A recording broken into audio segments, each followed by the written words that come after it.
আউযু বিল্লাহি মিনাশ শাইতানির রাজিম। বিসমিল্লাহির রহমানির রহিম। সূরা কাদর। সূরা কাদর আমরা জানি, এই যে আমরা রমজান মাস পার করছি, 20 রোজার পর থেকে বিজোড় রাতগুলোতে আমাদেরকে আল্লাহ পাক বলেছেন শবে কদরের সন্ধান করতে। সেটা 21 হতে পারে, 23 হতে পারে, 25, 27। আর মেনলি আমরা 27 তারিখটাকেই শবে কদর মনে করি। আর প্রত্যেক বেজোর রাতে 20 রোজার পরে শবে কদরের সন্ধান করতে বলা হয়েছে। আল্লাহ পাক বলেছেন বিসমিল্লাহির রহমানির রহিম। এই যে শবে কদর, ছোট্ট একটা সূরা, আমরা এটা পড়ব এবং এটার বাংলা অর্থটা জানব। সূরা কদর। আউযু বিল্লাহি মিনাশ শাইতানির রাজিম। বিসমিল্লাহির রহমানির রহিম। সূরা কদর, আয়াত 5, রুকু 1, মক্কায় অবতীর্ণ। বিসমিল্লাহির রহমানির রহিম। ইন্না আনজালনাহু ফি লাইলাতিল কদর ওয়া মা আদরাকা মা লাইলাতুল কদর। লাইলাতুল কদরি খায়রুম মিন আলফি শাহর। তানাজ্জালুল মালাইকাতু ওয়ার রূহু ফিহি বিইজনি রাব্বিহিম মিন কুল্লি আমর। সালামুন হিয়া হাত্তা মাতলাইল ফাজর। বিসমিল্লাহির রহমানির রহিম। মাত্র 5টি আয়াতের এই সূরা কদর। এবার আমরা অর্থ জানব। আমি এই কোরআন অবতীর্ণ করেছি মহিমান্বিত রজনীতে। অর্থাৎ কি? মানে এক মহান রাতে আল্লাহ পাক জিবরাইল আলাইহিস সালামের মাধ্যমে আমাদের নবীজির কাছে কোরআন অবতীর্ণ করেছেন রাতের বেলা, রজনীমানি রাত। আমি কোরআন অবতীর্ণ করেছি মহিমান্বিত রজনীতে। মহিমান্বিত রজনী সম্বন্ধে তুমি কি জানো? মহিমান্বিত রজনী সহস্র মাস অপেক্ষা শ্রেষ্ঠ। আল্লাহ পাক বলছেন, তোমরা কি জানো মহিমান্বিত রজনী কি?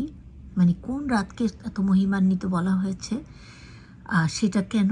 কারণ সেটা হলো সহস্র হাজার মাস অপেক্ষা শ্রেষ্ঠ মাস মহিমান্বিত এই রজনীটা, শবে কদর।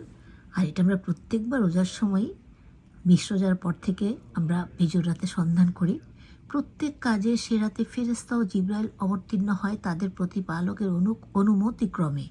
মানে প্রতিটা কাজে সেই রাতে ফেরেশতা ও জিবরাইল আলাইহিসসালাম অবতীর্ণ হয় আল্লাহ পাকের অনুমতি মানে ক্রমে। উষা মানে সকাল সূর্য ওঠার আগে উষার আবির্ভাব পর্যন্ত যে রজনীতে শান্তি বিরাজিত থাকে। সুবহানাল্লাহ, আলহামদুলিল্লাহ, লা ইলাহা ইল্লাল্লাহ, আল্লাহু আকবার। প্রিয় ভাই বোন সবার উদ্দেশ্যে, মা বাবা সবার উদ্দেশ্যেই বলছি, এই যে সূরা কদর আমি আজকে শেয়ার করে দিলাম, আবারও বাংলা অর্থ সহ। এটা যখন কোরআন খতম করেছি তখনও দিয়েছি, আবার আলাদা করে দিলাম যাতে করে আমরা খুব সহজে শিখতে পারি। মাত্র 5টি আয়াত, মাত্র 5টি আয়াত শেখা আমাদের জন্য খুব বেশি কঠিন না যদি আমরা চেষ্টা করে থাকি। আশা করছি আল্লাহর রহমতের বরকতে ইনশাআল্লাহ সবাই শিখে নিব এবং আমল করার চেষ্টা করব।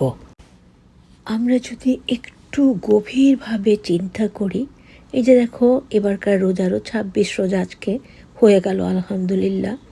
আল্লাহর দিন আল্লাহ পার করে দেন, কারো সুখে, কারো দুঃখে, কারো কষ্টে, কারো অসুস্থতায়, কারো সুস্থতায়, কিন্তু নিয়ত করলে আল্লাহ সেই তৌফিক দেন।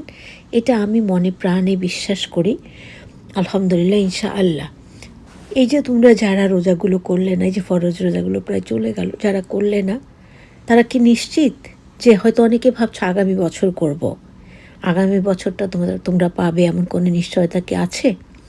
আমরা আল্লাহর কাছে নেখায়াত চাইবো, সেই সাথে আমরা বেশি বেশি করে ইবাদত করার তৌফিক ভিক্ষা চাইবো, এবং আমরা চাইবো এমনি করে আরও বহু রোজা, ফরজ রোজা আমাদের মাঝে আসুক প্রতি বছরে, এবং আমরা এই ফরজ আমলগুলো যেন করতে পারি। আল্লাহ পাক আমাদের সেই তৌফিক দান করুন, আমিন সুম্মা আমিন।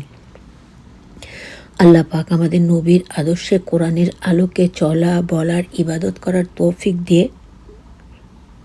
সবাইকে পরিপূর্ণ সুস্থতা দিয়ে, সর্বাঙ্গীন মঙ্গল দিয়ে, শারীরিক মানসিক শান্তি দিয়ে, সত্য এবং ন্যায়ের পথে চলার তৌফিক দিয়ে, সবসময় সত্য কথা বলার তৌফিক দিয়ে, ভালো কাজে নিয়োজিত রেখে সুদীর্ঘ নেখায়াত দান করুন, আমিন সুম্মা আমিন। আল্লাহ হাফেজ।